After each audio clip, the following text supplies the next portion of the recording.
ایک استاد تھا، وہ اکثر اپنے شاگردوں سے کہا کرتا تھا کہ یہ دین بڑا قیمتی ہے۔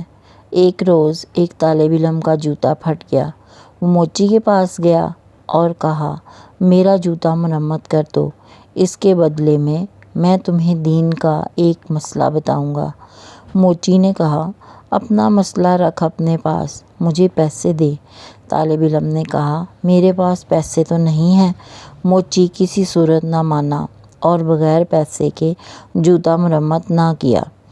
طالب علم اپنے استاد کے پاس گیا اور سارا واقعہ سنا کر کہا، لوگوں کے نزدیک دین کی قیمت کچھ بھی نہیں۔ استاد عقل مند تھے۔ طالب علم سے کہا، اچھا تم ایسا کرو، میں تمہیں ایک موتی دیتا ہوں، تم سبزی منڈی جا کر اس کی قیمت معلوم کرو۔ وہ طالب علم موتی لے کر سبزی منڈی پہنچا اور ایک سبزی فروش سے کہا، اس موتی کی قیمت لگاؤ۔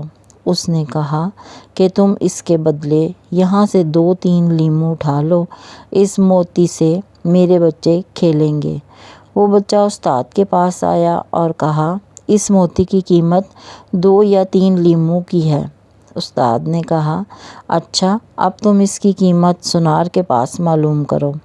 وہ گیا اور پہلی ہی دکان پر جب اس نے موتی دکھایا تو دکاندار حیران رہ گیا۔ اس نے کہا، اگر تم میری پوری دکان بھی لے جاؤ تو بھی اس موتی کی قیمت پوری نہ ہوگی۔ طالب علم نے اپنے استاد کے پاس آ کر ماجرا سنایا۔ استاد نے کہا، بچے، ہر چیز کی قیمت اس کی منڈی میں لگتی ہے، دین کی قیمت اللہ کی منڈی میں لگتی ہے۔